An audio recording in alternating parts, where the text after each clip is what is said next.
आपने कहा मैं एक वैष्णव हूं, तो वैष्णव चिन्ह क्यों नहीं धारण किए हैं?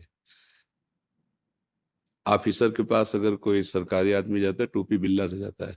अगर आप ये परिचय नहीं देते कि मैं किसी से नहीं कहता, अगर आप साधारण प्रश्न करते उसका उत्तर लेते, आपने पहले अपना परिचय दिया कि मैं एक वैष्णव हूं, अभी फंस गए आप। आपने वैष्णव चिन्ह ही नहीं धारण किए।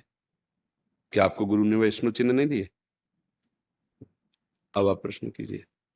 प्रभु, मेरे मन में एक उलझन रहती है कि प्रभु की पहली वास्तविक। बात, गुरु आज्ञा से नहीं चलोगे ना, तो एक उलझन क्या, वो उलझन का स्वरूप ही बैठा हुआ है मन। एक उलझन है, एक को अभी हम शांत कर देंगे। उसकी उलझन शांत तभी होगी, निज सुख बिन मन होई कि थीरा। जब तक भगवदानंद में आंसू नहीं बहाओगे, तब तक मन निर्मल नहीं होगा।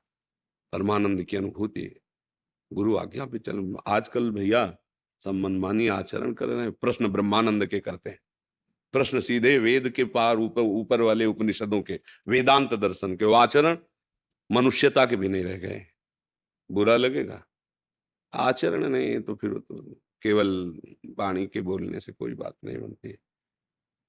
नाम जप कीजिए, गुरु आज्ञा पे रहिए, प्रभु के दासत्व से युक्त रहिए, अभी सुख मिल जाएगा। सुख छाती फट जाए अगर गुरु कृपा से संभले ना, हृदय गति रुक जाए, ऐसा भगवान सुख समुद्र है। अब 0 वाट में अगर 11,000 वाट बिजली छोड़ दी जाए तो दशा क्या होगी? पर दिखाई भी नहीं देगा, वैसे फ्यूज हो जाएगा। ये प्राकृतिक सुखों में ही मतवाला होने वाला हमारा हृदय परमानंद में फट जाए, इसकी ताकत नहीं। इसीलिए मंत्र, नाम, गुरु सेवा, गुरु कृपा, आचार्य कृपा और दुख सुख दोनों मिलते मिलते इतना मजबूत कर दिया जाता है हृदय, तब वो उस आनंद के सहने योग्य होता है। अरे नाम जप करो, अच्छे पवित्र आचरण करो, गुरु आज्ञा में रहो, फिर देखो कोई प्रश्न बचता है क्या? बताओ आप, कोई प्रश्न बचेगा क्या?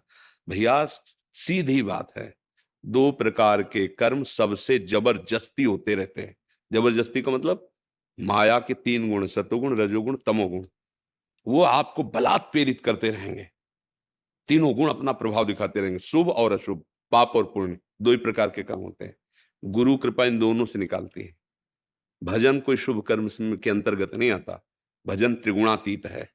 प्रभु त्रिगुणातीत हैं, तो नाम त्रिगुणातीत है, धाम त्रिगुणातीत है, भगवान की लीला रूप सब त्रिगुणातीत है। सच्चिदानंद रूपाय प्रभु का क्या ना, उनका नाम सच्चिदानंद, उनका रूप सच्चिदानंद, लीला सच्चिदानंद, धाम सच्चिदानंद।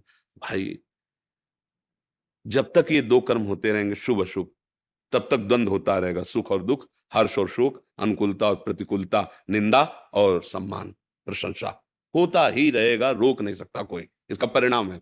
बोलो इसी में तो हम सब है। आप देखो झांक के, चाहते हैं सदैव प्रशंसा होती रहे, सदैव मान मिलता रहे, सदैव सुखी रहे, सदैव सब अनुकूल रहे। कर्म कर रहे हैं सदैव प्रतिकूलता वाले, कर्म कर रहे हैं दुख वाले, सोच विचार है हमारी दुख वाली, कैसे मिल जाएगा? आप विचार करके देखो, कैसे कैसे आपको सुख मिल जाएगा? अगर बम्बूल बोओगे तो कलमी आम थोड़ी खा लोगे, कांटे उसमें दिखाई देंगे। भाई सच्ची बात, तुम कर्मभूमि में आए हुए हो, भारत कर्मभूमि है, मृत्यु लोक कर्मभूमि है। जैसे विचार करोगे वैसा संकल्प बनेगा, जैसा संकल्प बनेगा वैसी क्रिया होगी, और जैसी क्रिया होगी वैसा परिणाम। अवश्यमेव भोक्तव्यम कृतम कर्म शुभाशुभम। बस मन को अगर शांत करना है तो एकमात्र भगवान के भजन से शांत होगा। सब करके देख लो। आप लोग तो संसार में हो, विचार करके देखो, जिस बात के लिए हमारा हृदय कहता है कि एक बार ऐसा कर लेता, वो लाखों बार लाखों लोग कर रहे हैं लेकिन अशांत है। इसका मतलब मेरी बुद्धि, मेरा मन मेरे को धोखा दे रहा है। तो अब बताओ, बिना भजन के मन आज तक किसका शांत हुआ है?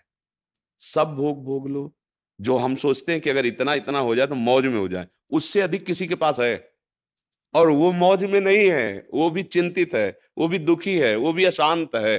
मतलब आप लोग तो शायद ऐसे लोगों से ना मिले हो। अब अपने तो बचपन से बाबा जी रहे हैं, तो ऐसे ऐसे लोगों से मिले ना, 20-20 कारें उनके साथ चल रही हैं सब, और आके जब बैठे एकांत में सबको बाहर कर दिया, फिर जब रो के बोले ना, तब अंदर से हंसते थे कि हाँ हमारे शास्त्रों में जो ऋषियों ने कहा है वो सही कहा है। गोस्वामी तुलसीदास जी सरल भाषा में कह रहे हैं, तब लगी कुशल न जीव कहूं, सपने हूं मन विश्राम, जब लगी भजत न राम कहूं, शोक धाम तज काम।